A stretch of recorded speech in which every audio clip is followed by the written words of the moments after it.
We'll go ahead and kick things off. Hello, everyone, and welcome to the Specialty Crops Risk Management webinar series. Today's webinar is the third of this 10 webinar series, and we're excited to have you all on today. This series is funded by the North Central Extension Risk Management Center.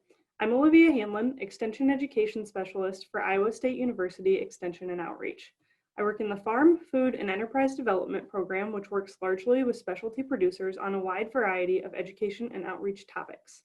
Joining us today is Craig Christianson. Craig grew up around Madison, Wisconsin, and attended the University of Wisconsin-La Crosse. He works as a risk management specialist with the USDA's Risk Management Agency in the St. Paul Regional Office. Craig has been with the RMA for 6 years now, and before working for the RMA, he worked with the National Agricultural Statistics Service, or NASS, in Madison, Wisconsin, and Washington, D.C. Craig, go ahead and take us away here. All right, thank you. Well, first off, thank you for having me, allow me to present. Today I'm going to talk to you about our Whole Farm Revenue Protection Program. And before I get into that, though, I kind of wanted to give a little background on Risk Management Agency and the federal crop insurance kind of as a whole for those that may not be very familiar with it. So about the program, there are three main entities involved in the federal crop insurance program. First is going to be the Federal Crop Insurance Corporation, or FCIC. This is a wholly owned government corporation, and their role is to administer the federal crop insurance program. It's made up of a 9-member board of directors. And what they really do is any new policies, new plans of insurance, or any major modifications to existing plans, those changes or new things are going to be brought before the board, and they would be the ones to review it, ask any questions, do research, recommend any changes, and then they're the ones that would have final approval. And once it's approved by the board, then it would go into effect.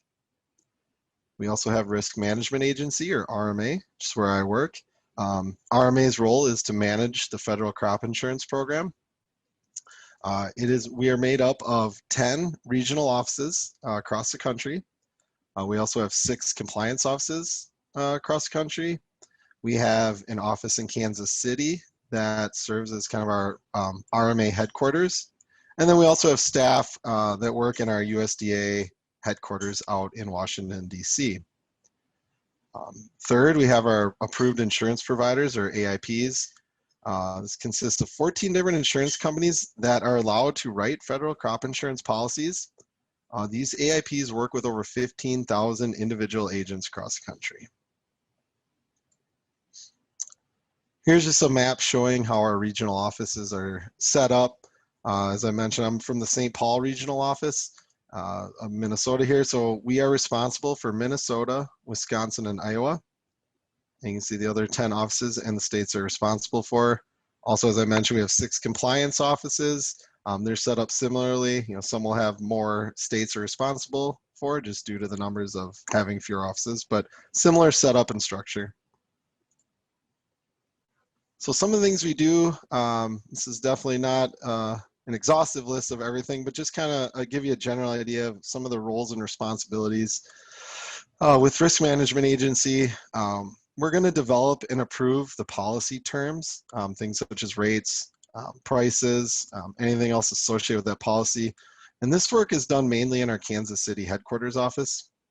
We're also responsible for providing oversight to the program with a goal of less than 2% improper payment, meaning producers that have losses and should be paid do get paid and get paid the proper amount, and those that should not get paid are not. This role is filled by our compliance division. And then some of the other things we do, this is more at the regional office level. We'd review new products and look at program expansion.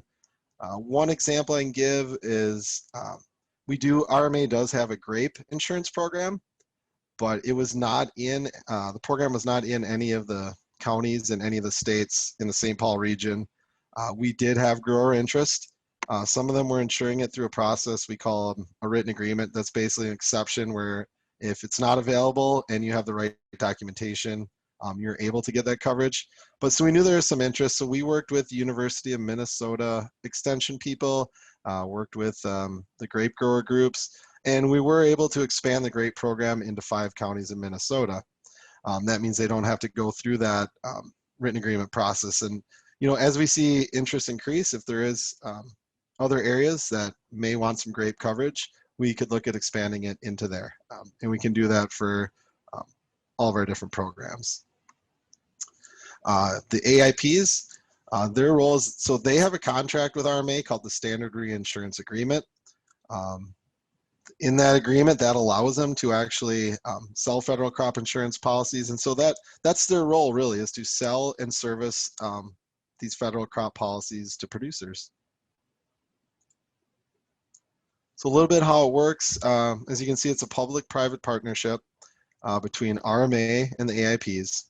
And some of the advantages to this, producers have peace of mind to know they're covered, even in disaster times.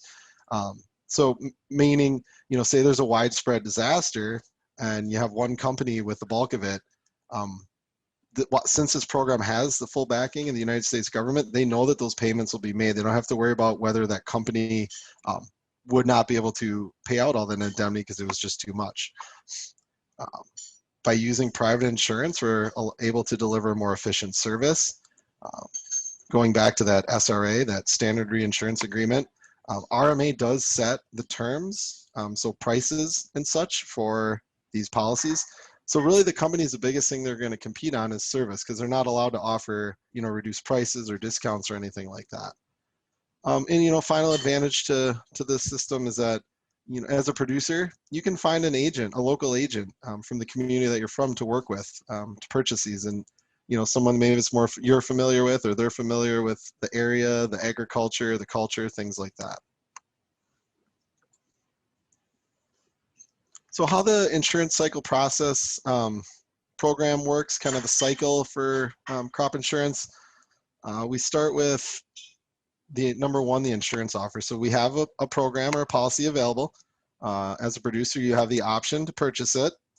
You have up until the sales closing date. So for our spring crops, like corn, soybeans, all those things like that, and also for the whole farm policy, the sales closing date would be March 15th. So you have the ability to apply to purchase that up until March 15th for those. The company will take the application, review it. Once it's approved, that's considered acceptance by the company. They've accepted that. And then the next step would be insurance attaching to that crop or acreage. As we get into the growing season, producers are required to submit an acreage report. So again, for the spring crops, that's going to be July 15th. For whole farm, we have something similar, which we'll get into. It's called a revised farm operation report, also due July 15th. And what this is going to do is it's going to tell the company, okay, here's what I actually did plant, what crop, how much of it. They're going to take that information and create this summary of coverage based on that. So summary of coverage is here's what you have insured, basically. And based on that, they will determine how much premium will be due. As you're going through the year, if you believe you had a loss, there may have been a weather event, or you're just noticing, the conditions have been poor and the crop that you're growing maybe has reduced production. Once you notice this, you would provide a notice of damage or notice of loss to your insurance company. Then they would come out and do an inspection and start collecting information and start going through the claims process. At the end of the year, or when the claim, once they've collected enough information to determine whether there's been a loss, if there has, then an indemnity payment would be made. And the final step in the process is contract change date. So this is the date by which any changes to the policy need to be made by RMA. So if any rates or terms or anything is going to change, RMA has up until this contract change date, which for our spring crops would be November 30th. All changes are due by then. At that point, it's closed, and then we revert back to number one insurance offer, and that policy is offered again at the updated terms and rates if there are any. Things that can cause a loss for your crop insurance policy are set out in our basic provisions. And basically what these policies cover are unavoidable, naturally occurring events, as you can see listed below. A couple to note would be your insects and plant diseases. Damage from these may be covered in a loss, but not if it's due to insufficient control measures. So if you just decided not to apply the necessary and appropriate pesticides and it led to damage, that would not be an insurable cause of loss. Finally, you see the last one here for revenue policies. So if you insure it at a certain price, your projected price, and at the end of the year, the prices have decreased, and that could trigger a loss. Okay, so that's kind of a general overview. Getting into our whole farm revenue protection program. Whole farm revenue protection, or whole farm, was developed out of the 2014 Farm Bill, which instructed RMA to develop a whole farm diversified risk management plan of insurance. And so since 2015, whole farm has been available for producers, and it has provided an insurance option, kind of like an umbrella policy that's going to cover all revenue that will be produced on your farm. The target audience for this program, although it's open to anyone, would be those farms, that grow specialty or organic commodities, crops, and or livestock, and really those that are marketing to kind of your local, regional, specialty or direct markets. It's what we consider an underserved group. It's one thing that makes it unique is this is the first crop insurance product that was made available nationwide, so it's available in every county in the United States. And currently we have over $2.2 billion in whole farm liabilities nationwide, with a little over 2,000 policies. So what does it cover? As I mentioned, it's going to cover revenue from all the commodities that you produce on your farm. So that means you're not allowed to select and say, I want to cover these commodities, but I don't really need it for this. It's going to be any insurable agricultural commodity that you produce would be and has to be covered by this policy. All this can include, animals and animal products. Another thing it can cover would be commodities that were purchased for resale, so long as it's 50% or less of your total revenue. And you can see here just some things are excluded. Your forest or your recreational animals would not be included. There are replant costs available with this. This is going to be with the company's approval. So, if you got something planted and early on the weather wiped it out, the company, if they determine that it's appropriate and right to replant it, that would be worth doing that at that time, they can issue a payment to replant that crop, again, at the company's discretion. So a big question then is, well, how do I know how much revenue I'll be insuring? How do we determine that? And we're going to look at, to make that determination, you're going to look at really two things. And it's going to look at what are you expecting to produce this year and how much revenue have you produced historically. It's going to take a look at those two things, and then it's going to take the lower of those two numbers. And when we're looking at your historic revenue amount, it does take into account growth. And I'm going to just go through the forms, some examples of the forms we use to determine these amounts, just so you can kind of get a visual of what we're actually looking at and how those numbers are being calculated. So first we're going to look at, like I said, how much have you produced historically? And this is going to be determined using this whole farm history report. And it's going to be based on your 5 most recent tax years of tax records with a lag year. So this would be for 2020, we'd be looking at 2014 through 2018. This is an example from our handbook I just pulled. So first we're going to look at column 7 here, allowable revenue. And again, this is going to be taken from basically your Schedule F and figure out how much revenue was produced by these insurable commodities. You get that total, and then we're going to look at your simple average over that 5 years. So that would be in row 11. If we go over to column 8, this index revenue, what this is doing is this is looking at how much has your revenue been increasing year to year on average. So it's an average increase in revenue throughout the 5-year period. It's going to take that number and it's going to go back and adjust the historic amounts based on that.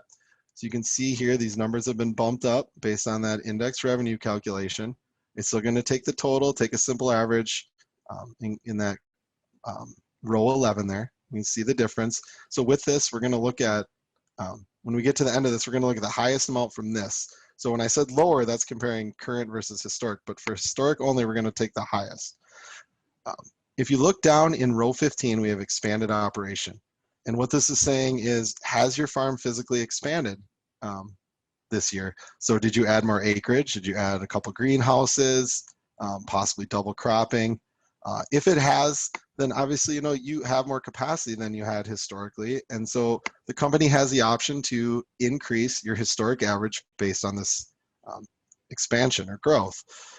They can do that up to a 35% increase. It's going to be based on how much expansion you're doing. And again, that's something that the company is going to calculate based on the information that you provide. And so this is a third number that we're going to look at for your historic. Other adjustments that may be made to your historic amount are going to be based on electable insurance options. These would be down in 18 in that lower right corner box there, insurance options.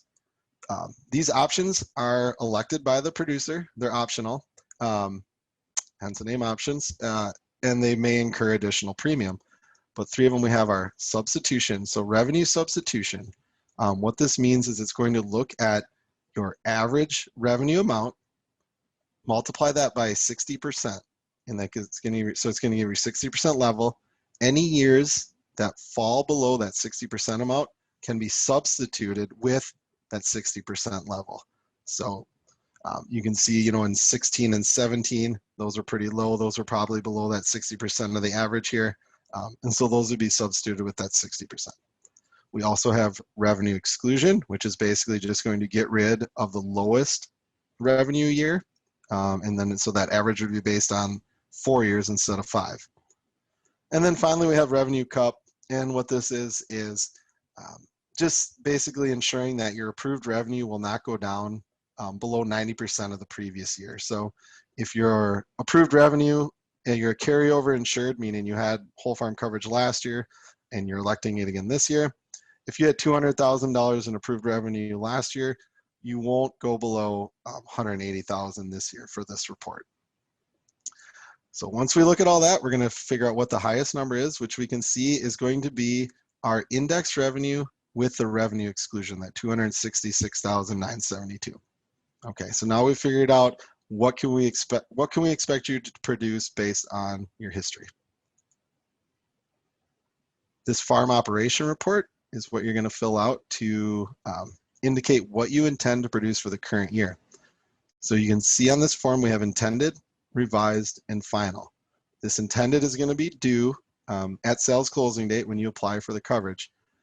So we're gonna look at this intended, and you can just kind of see the information that you will need to provide for this. So we're looking at what are you planning to grow, how many acres or how many plants, how much do you expect to yield, and what kind of value do you get. And a lot of this hopefully can be based on your farm records. Like if you have records showing historically what you've done, prices that you've gotten for these crops that you've grown in the past, then you can justify using the prices that you actually get for them, which is another advantage of this. If you don't have those records, there are other sources that you and or the company can use to establish an expected price and yield. You can see so it looks at everything you expect to do this year. It's going to compare it to your average, and then it's going to take the lower amount.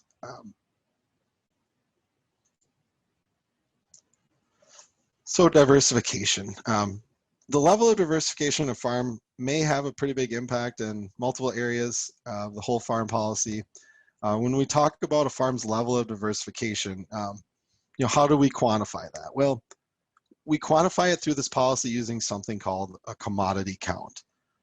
And this is going to look at the number of commodities that are produced, and these are going to be counted towards this diversification requirement or commodity count for a whole farm. But just be aware, it's not just a simple count of I produce 12 different commodities, I have a commodity count of 12. It's more of a calculation than it is a simple count, meaning that each commodity must provide a calculated percentage of the expected farm revenue to be counted. So what this is saying then is, for example, let's say you have 3 commodities and they produce a total of $90,000 in revenue. Well, if we had, quote, perfect diversification, that would be each commodity producing $30,000 in revenue. We know that's not going to be the case. So we're going to look at 1/3 of that perfect diversification being the minimum threshold. So any commodity in that example that produces $10,000 or more will count will go towards that commodity count. If we look at the last bullet point here, we see commodities providing small amounts of revenue may be grouped to meet the qualification. So using that same 3 commodity example again, if one commodity produces majority of the revenue, 75,000, a DC is producing 8,000, well, commodity A is going to count for 1. B and C don't meet that minimum threshold, but if we look at their combined revenue of 15,000, it does. So those 2 combined will count for 1 commodity. So you'd have a commodity count of 2.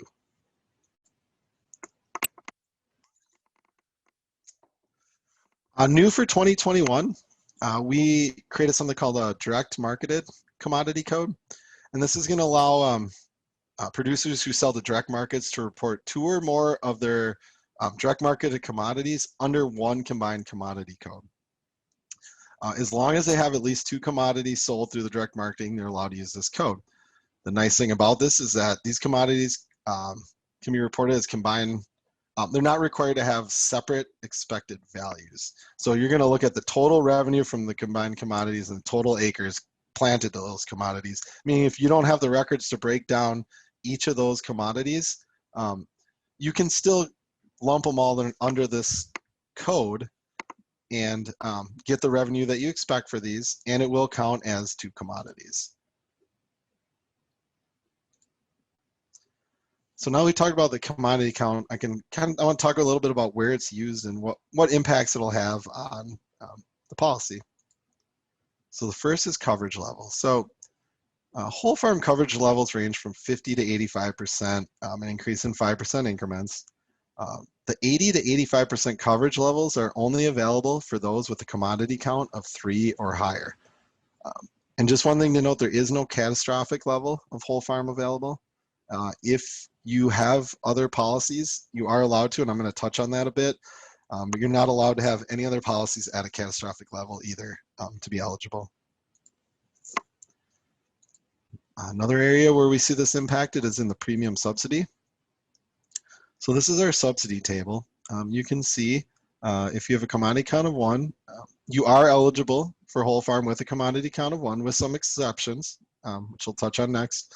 But if you have a commodity count of 2 or more, you'll be eligible for what's called our whole farm subsidy as opposed to just the basic subsidy for commodity count of 1.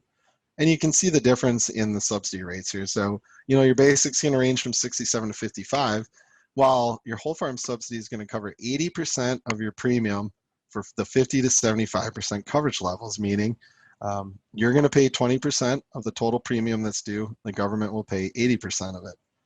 You can see there is still subsidy levels for the 80 and 85%, although they do go below 80, although they are still fairly high.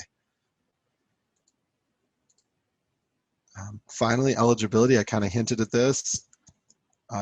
Like I said, you may have whole farm with a commodity count of 1 with some exceptions. And these exceptions would be if the one commodity that you're insuring under whole farm already has a revenue program available for it, you wouldn't be eligible unless you had at least 2 commodities. Same with potatoes. You're not allowed to insure potatoes under whole farm as a single commodity. You must have at least 2 or more commodities if potatoes are part of your whole farm policy.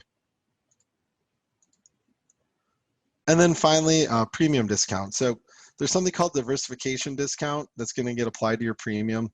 And as your commodity count goes up, meaning your diversification levels are considered higher, that diversification discount is going to get higher. And that's true up to 7 commodities. Anything above that, you won't notice a difference. It's going to be capped at 7, but the higher the diversification, the higher the discount. So when would you get paid out a loss on your whole farm? Well, we talked about what could cause a loss. It needs to be naturally caused, or it could be price decline. But what is that payment? How much would it be? Well, we're going to look at first your revenue to account for the insurance here. So how much revenue did you have from your insurable commodities? And then we'll look at your insured revenue. So insured revenue is going to be that approved revenue that we talked about earlier that we determined times your coverage level. So another simple example, you had an approved revenue of 100,000. You chose the 75% coverage level. You have an insured revenue of $75,000. If your revenue from your crops this year was only at 50,000, your indemnity payment is going to be that difference, or $25,000. One thing that's a little different about whole farm is that before a claim can be settled for that year, tax files must be filed. So for your 2021 tax files need to be filed, forms need to be filed before an indemnity can be settled for the 2021 crop year. So if you're interested in whole farm, I recommend looking up an agent. We do have an agent locator on our website, or you can find someone, talk to them. And if you are going to apply, here's just some of the things that you're going to want to have handy and bring with you to when you go to discuss it with that agent. And again, this isn't everything, but it is a pretty good start. You are going to need your 5 years of tax forms. So for 2021, that would be 2015 through 2019. We have what's called a lag year. So we won't be using that. We'll be using from 15 to 19. There are some exceptions. So if you qualify as a beginning or veteran farmer or rancher, you can qualify for whole farm with only 3 years of tax records. If you're a producer that was physically unable to farm for 1 year, say due to serious illness or injury or a military deployment, if you can show that, you can still be eligible with, as long as you have 4 of the most 5 recent years for your tax forms. And then also, for qualifying persons not required to file U.S. tax returns, example would be tribal entities. They don't need to have the actual tax forms, but what they do need to have is documentation that could be used to complete a substitute Schedule F. So they need the same information, just doesn't have to be an actual government tax form. You're going to want to bring information about what you plan to produce on the farm during the insured year to complete that intended farm operation report that we looked at. So any documentation, sales slips, production records, anything like that is going to be very useful. And some other information that may be needed or useful would be if you're organic, your organic certification. That way to validate using organic prices for your crops if you haven't already received them. You have any accounts payable, receivable, any inventory information, anything like that. And big question we get is why do you need tax returns? How are you using these? And it's a fair question because tax returns are very private individual thing, but what they're used for is they are going to help determine the amount of revenue to be able to calculate that allowable revenue from the previous years. As we saw, they're entered on that whole farm history report, and these are going to act as your revenue history. And it's going to be similar to an actual production history, APH, that we use for many of our other federal crop insurance programs. Those are basically saying, I grew this many acres of this crop, had this much production, so I had this yield, and then we're going to base our coverage on that yield history because it kind of indicates where their coverage levels should be. And so that's why these are important, and that's why they're used. The timeline for whole farm, I've kind of mentioned it throughout, but just do kind of a recap. Last day to purchase is at sales closing date, again for our region. So Iowa and other states in our region is going to be March 15th. You're going to submit that intended farm operation report with your application, which is similar to with our multi-peril. Based on our individual commodity policies, it's going to be similar to the intended acreage report. By July 15th, you do your revised farm operation report, which would be similar to an acreage report. Again, that's what your coverage and your premium are going to be based off of.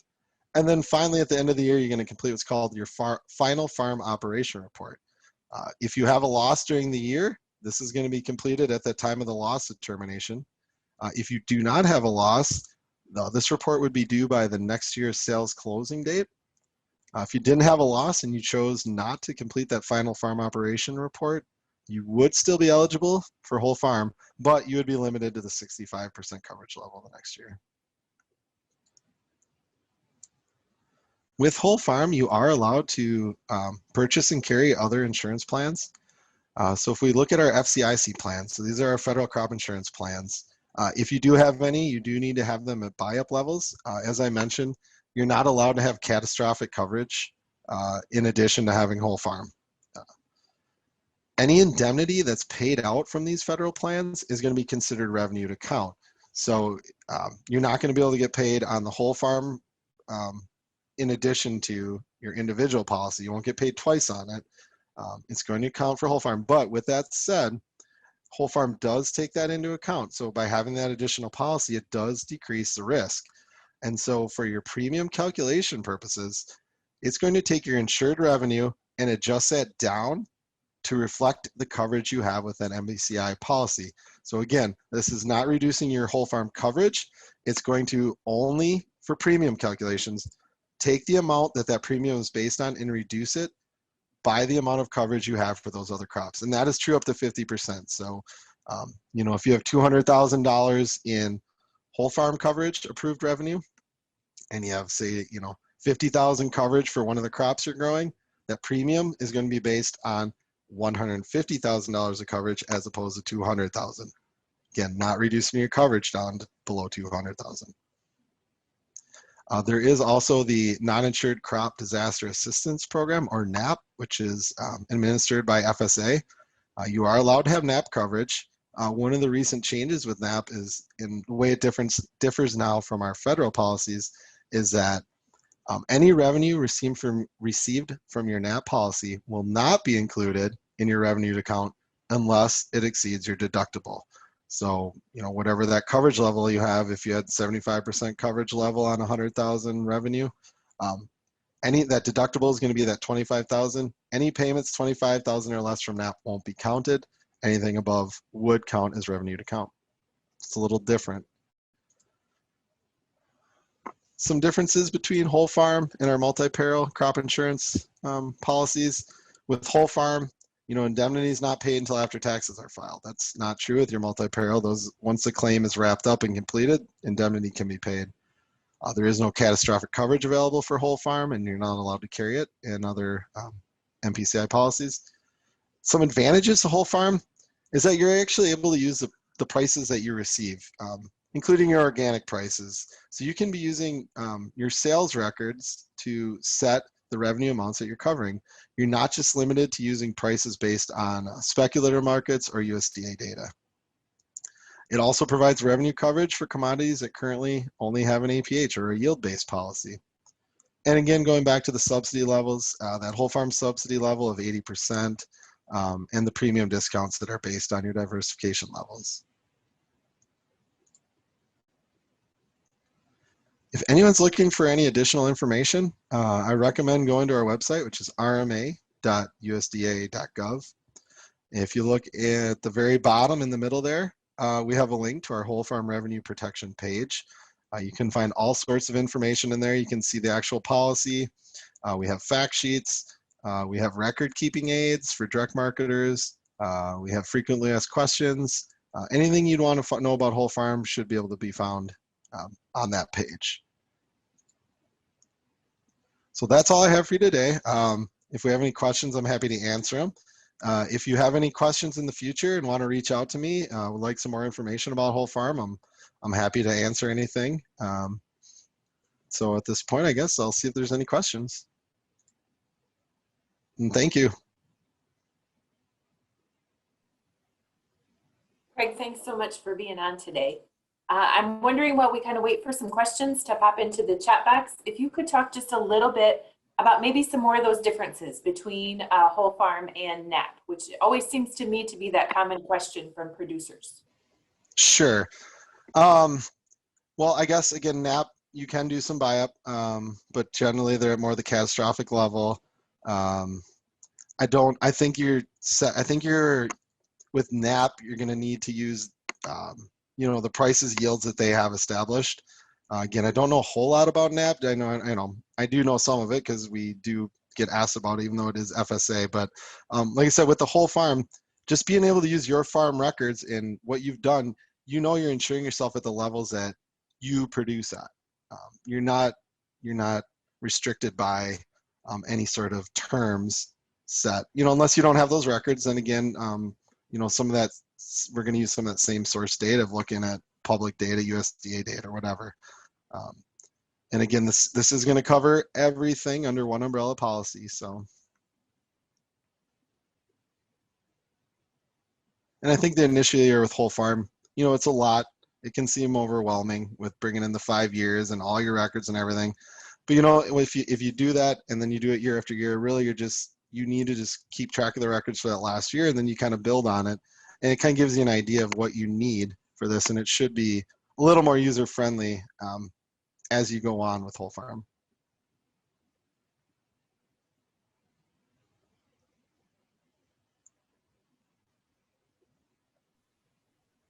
Craig, are there farms out there that are maybe better suited to whole farm than others, would you say, in your opinion? Are there some better suited? I mean, again, it was meant to, it was designed for people that maybe are underserved that have, you know, sell specialty crops or specialty markets. Now, that doesn't mean, you know, anyone can't have it. I think the better records you have, the better this is going to be for you. It's going to fit your operation, but really it is for anyone that maybe feels they don't have an option, or, you know, even someone that does have options may look at it and say, hey, this may be a better option for me. I mean, that's something you'd want to talk to your agent about. You know, it's hard for me to really say what would be good or for your operation for anyone in particular, but it does provide just a nice additional option for people.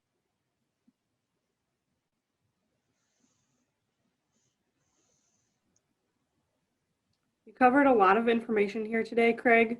If you had to choose one takeaway or one of like your favorite parts of whole farm or its main selling point, what would you choose to send people home with today? Sure. Well, I guess I would say, you know, we're always striving to improve our products for specialty crop producers. It's, you know, something that we've been mandated to do, but also that I think a lot of us work here feel is important. It's not always easy to do because there's not always as much data, but I would say get involved, at least learn about it. You know, I think the more people we get involved with whole farm, the more information we can gather. You know, take a look at it. If there's problems with it, you know, talk to RMA, let us know, you know, what issues you have, because again, we're always looking for input on how to improve our programs. But again, for me, I think the biggest advantage of the whole farm is that part I've talked about a couple times, but it's that, you know, you are ensuring your production levels. If you are, you know, with these specialty crops, we don't always know what the prices are. So if you're getting, you know, $10 a pound for it, but all we know about is we found someone that's getting $5, you know, we don't want to force you to use $5, but you know, if you have records that show you are getting this level, you can insure it at that level. And I think that's advantageous for a lot of specialty crop producers.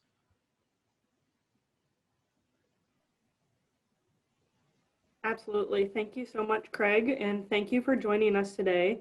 If anyone else does have any questions, feel free to pop those into the chat. Otherwise, feel free to join us next week. We have risk management for perennial crops for next Wednesday. Thanks again, Craig. Yeah, and thank you so much for having me. I appreciate it. And again, my contact info is up there. If people have questions later on, they'd like to reach out to me.